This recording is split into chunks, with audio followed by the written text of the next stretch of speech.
Hey, we're together again, and I did a teaser earlier about Governor releasing his budget and how the path we've been going down will not work, maybe for a couple of years. And then I did a segment talking about the need for a sunset commission, robust audit that would stick in place and really help us, as well as fixing the spending cap in the Constitution.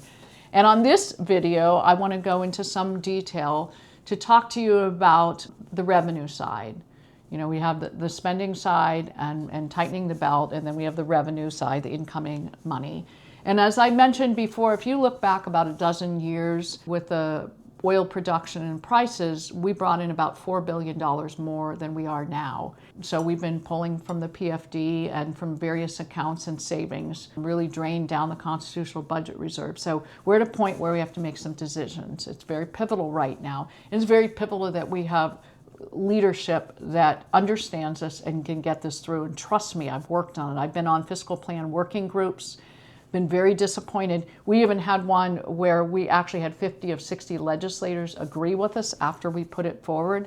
The 10 or so that didn't were committee chairmen of the very committees the plan would have to travel through. So it was dead because we didn't have the support of those committee people. So I've spent hundreds of hours working on this issue, and I believe I'm the best candidate to lead us through this time. So let's talk about the revenue side. With that much that we don't have anymore, you can't tax a small population of 740,000 people. It's not realistic.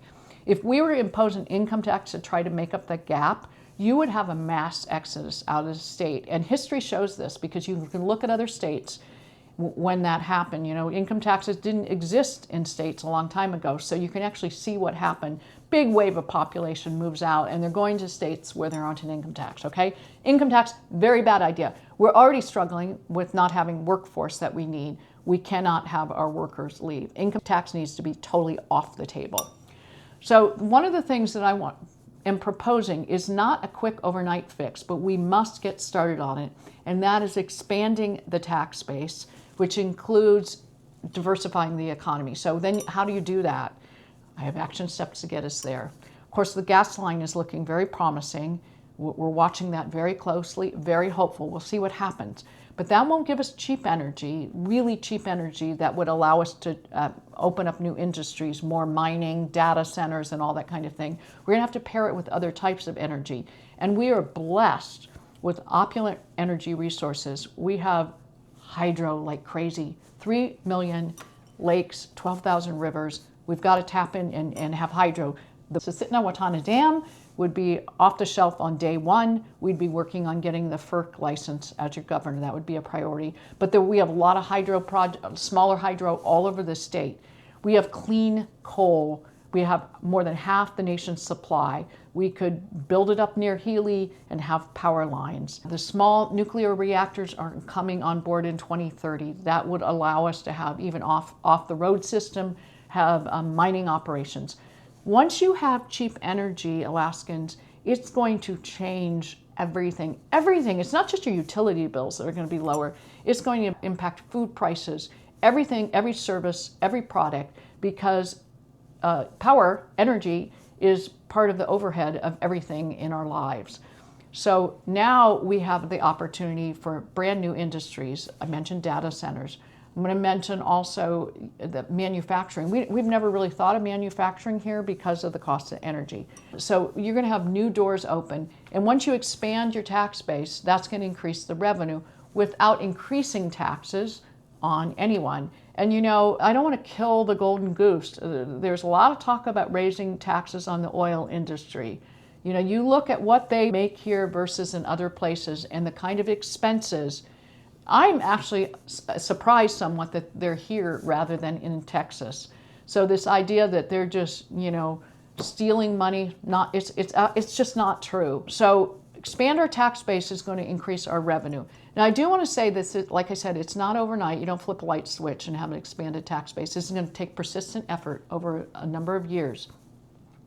So, you know, I'm pragmatic, I'm realistic, you know, don't stick my head in the sand. So there may be an interim period once we're auditing things and we show there's a demonstrated need and we're waiting for these other things to come in line.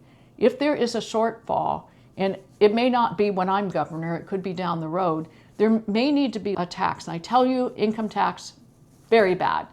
A sales tax, better. Would not include groceries. I would not include medicine, healthcare. But I will say it does give the individual, it gives the Alaskan, it would give you the option whether to buy something or not, so whether you pay the tax or not. And also, it actually, the total you would collect from Alaskans would be smaller under a sales tax than it would be an income tax, because tourists would be helping with the sales tax. In fact, Juneau alone had over 2 million visitors last year. Okay, so we have a lot of tourists coming into the state. But if whoever is governor, I want you as Alaskans to be thinking of this, and I will fight with you.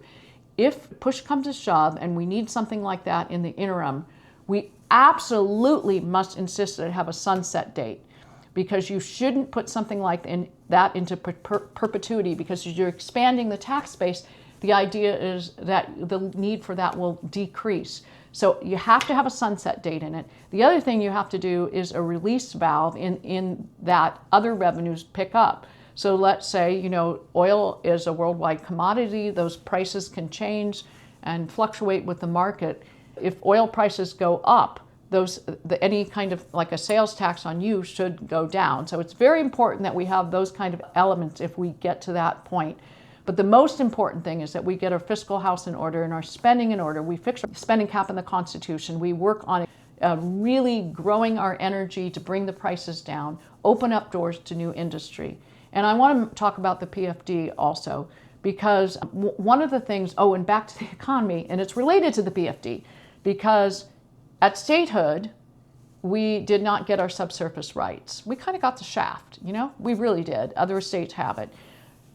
If we're not going to have a PFD, or maybe even if we can salvage the PFD, and I'm a PFD proponent because I understand a dollar in the private sector has a multiplier that doesn't happen in state government. So at this point, it's not a matter of paying a full PFD, it's a matter of salvaging it. And there are different options and different things we can consider in that way. But I tell you, I do not support an income tax to pay for a PFD. That would be stupidity. But the PFD and the whole no subsurface rights, one thing we could look at if we looked at the Constitution to fix the spending cap, we could return subsurface rights to the private landowner. But you know what? Less than 1% of this state is available for private land ownership. And I want to work on that too. The federal government took a land grab in this state they should not have taken. There's something called the equal footing doctrine, where all the states are to come into the union on equal footing. We did not. We got the shaft. I say the shaft twice because we sure got it. The federal government owns 62% of Alaska. New York, as an example, the federal government owns less than 1%. So as your governor, I would fight to get some of that federal land back. I think this federal administration would cooperate with us, and the makeup of the Supreme Court would be favorable to that. So I really think getting more land in Alaskans' hand is part of the key to growing our economy, and it's part of a Homestead Act to get some of that land into young families' hands, into farmers' hands, to bring people, even in the lower 48, who are interested in farming and making sure they can get blocks of land. We need some sort of Homestead Act so we get greater private land ownership. That's part of the solution as well. So all these things are very interconnected. These are systems. You have to have system-minded thinking.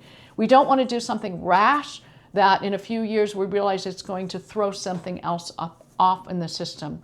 For instance, if we rashly put our income tax, all of a sudden we'd realize we don't have the workers that we need. We could work on low-cost energy, and then our workers would be gone. We wouldn't even have them for the jobs. So it's very important that we think of this as a system and make sure we do all these things in conjunction and work towards our goal, which is to make sure we have a responsive state government that is run efficiently, and that you are not overburdened and burdened with paying it, that you can afford what you need to do to live a good life here. So I am open to more questions. I'm open to your suggestions and input. And as I have always said, in a constitutional republic, it is a two-way street. It is not just me communicating with you, but as I represent you, you need to communicate with me. So I'm open to your input, open to your ideas, but it is not a simple fix. It's all these things have to work together, and you need a governor who sees the big picture and can bring it and actually has the relationships and the persistence and the vision to get it done. And I believe that I have that to offer to you, and I hope you will consider supporting me. And with that, we'll conclude this long discussion that is the aftermath of Governor Dunleavy introducing a budget that might work this year, but it's not going to work in a couple of years. We've got to get to the drawing table and get some things done. Thank you. Paid for by Alaskans for Hughes, P.O. Box 1496, Palmer, Alaska 99645.